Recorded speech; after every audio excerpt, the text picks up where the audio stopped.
Martucci!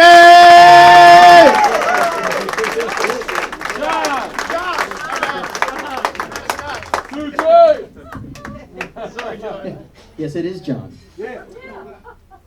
So, did you get your taxes done? Did you file them? You did? Anyone file an extension? You're all good? Yeah! Good for you. I call April 15th the Day of Atonement. Because it's the only day all year where you literally pay for your sins. So, next year it'll be a little easier for me. My taxes will be a little different. Unfortunately, I was laid off in the beginning of January. And it's hard because I've got a son in college. The good thing is that we homeschool him. So, get a little break on the tuition. Or room and board isn't bad either. But it's hard too because I'm out there looking for work now. I'm on that age bubble, you know. I'm almost too old to get the good jobs. And I know I'm too old by the size of my Advil bottle. You start buying 500 and 750 count bottles. It's because your body's breaking down. And then after you lose your job, everything else breaks down. I literally, my furnace had a problem, broke down. My refrigerator broke down. And then I had to get a new TV. And when you look at TVs, there's so many options. There's 3D TVs, there's the concave TVs. So we finally ended up buying an ADHD-TV.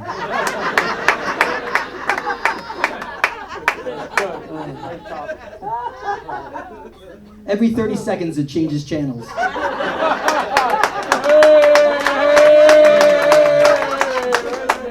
Works for me.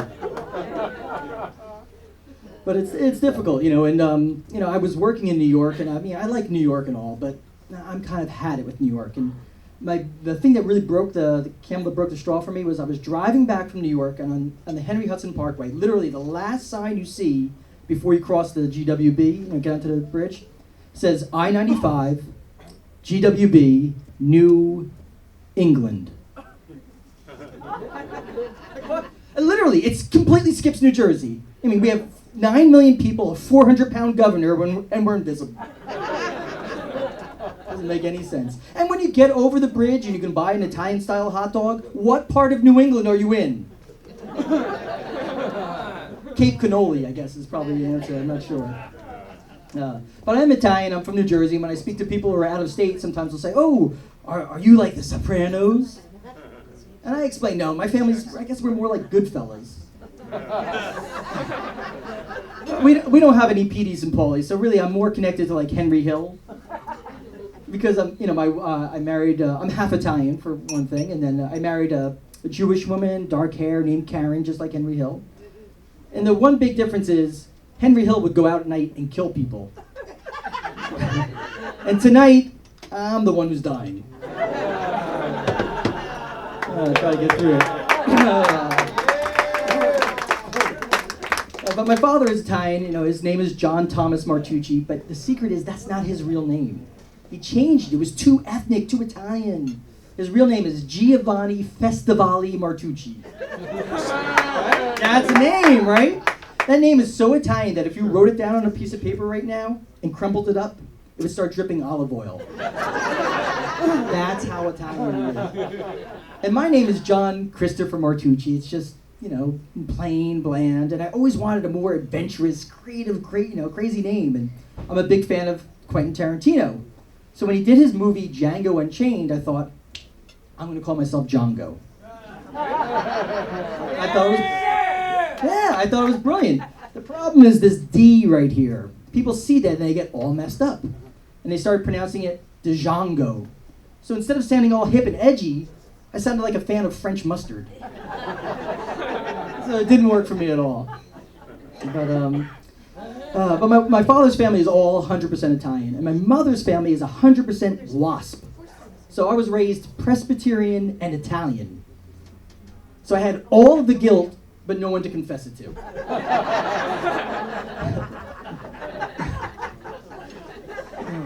That's why I married a Jewish woman. They know how to handle guilt.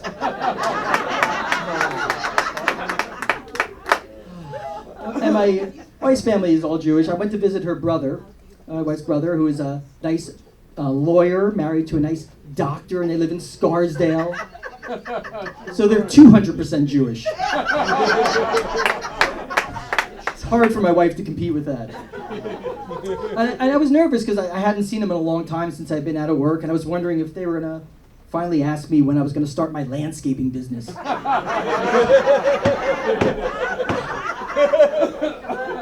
But they were great, and they asked me what I was up to, and I told them I was trying my hand at stand-up comedy, and they were fantastic. Oh my God, that's great, John. They were really encouraging.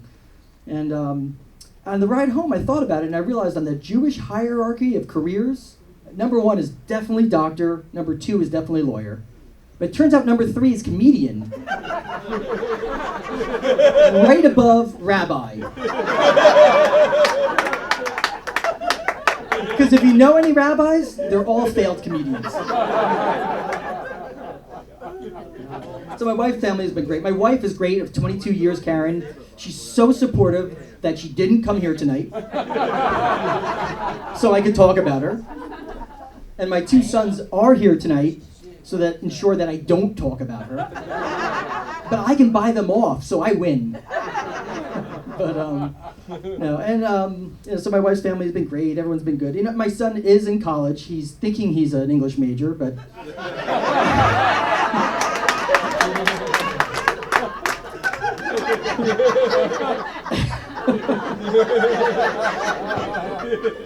he really should be a math major, though. And you know, I'm going to share something with him. I mean, he was diagnosed with type 1 diabetes about 1.5 years ago. And I know you're all thinking, how funny is this going to get now? But here's the thing.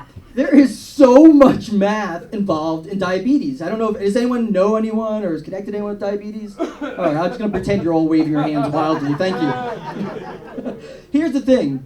You got to figure out what your blood sugar is, how many carbohydrates are in something, how many servings you're going to have, what's your blood sugar to insulin ratio, and it goes on and on and on. It drives me crazy, because I need an app on my phone just to figure out what kind of tip to leave. Now we're at a restaurant, and I'm giving him 20% extra insulin, all because the service is good. It's just too much. My other son is a junior in high school. Yeah. He's just a junior. He hasn't graduated yet. Let's push him a little harder. And he just went to his junior prom. And, it was different for me in my day. You asked a girl to the prom, she said yes, and then you had to lie about how you got to third base. That was it. It really wasn't anything involved. It's much different today. So he asked the girl, she said yes, and then there's this thing called promposals. Has anyone ever heard of a promposal? Okay. So it's like a pre-prom nuptial agreement. The girl says yes, the guy says yes, but they don't tell anyone. And the guy has about 4 or 5 days to come up with a really creative, inventive way to ask the girl and make a big show of it. This way, nobody looks embarrassed. It's actually a brilliant concept. I mean, adults should try to put this into practice. But so he came home and he wanted to do something, and he said, well, I want to do something, nothing too crazy, but around her favorite movie. And I said, what's her favorite movie? And it's Fight Club. Now, I've seen this movie, so I was like, well, what's her second favorite movie? And it was Pulp Fiction. I'm the Quentin Tarantino fan. I'm up in his room poking holes in his condoms just so she doesn't get away. She's a keeper, son. No, I didn't go that far. I didn't do anything like that. But I did help him. We worked on carving a bar of soap, a pink bar of soap, into a thing that said Prom Club. Just like in the Fight Club movie poster, there's a bar of soap. And he went to school, and he said the first rule of prom club is you don't talk about prom club. And he did the whole thing, and she, of course, said yes. And it was great. And I was proud because he took a very violent movie and made something sweet out of it. Aww. Now I'll ruin that good feeling. No. But here's the thing. The movie is violent, but most of the violence is between Ed Norton and his alter ego, Brad Pitt. And here's the thing. Maybe I just have low self-esteem. But if I ever had a psychotic break and I could talk to my alter ego, it would never look as good as Brad Pitt. Never. I'd end up with like Steve Buscemi, George Costanza, or Charlie Brown, which is not going my way.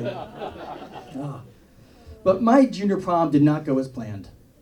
I asked the girl to prom, she said yes, and then like 3 days before, she said she couldn't go. She gave me some reason. The day of the prom, I found out that she had lied about her reason. I guess she just didn't want to go. She probably had the right idea though, but anyway, so now suddenly, and then my parents were gonna drop me off and something happened, they couldn't take me, so I'm sitting home alone, I'm like, crap, what a loser. And I called a friend of mine, and he'd just gotten his driver's license, so I went with my friend Tom, which this was a time where 2 guys or 2 girls didn't go to the prom very often, so we got some funny looks when we walked in the door. And it would have been really awkward, but, you know, first off, we had a great time, and Tom was very tender. It was a special night. And you know, and it would have really been, the only embarrassing thing was, I still lied about getting to third base.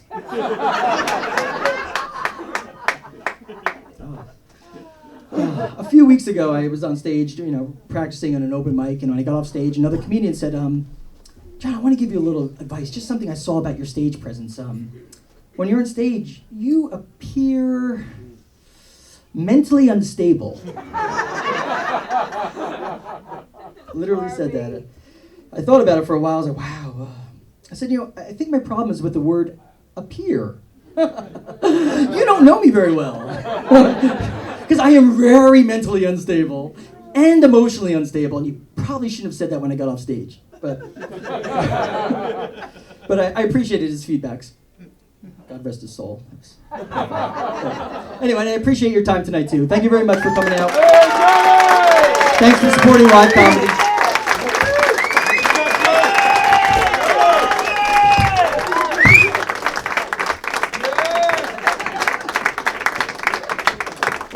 Give it up for John, you guys. Give it up for John.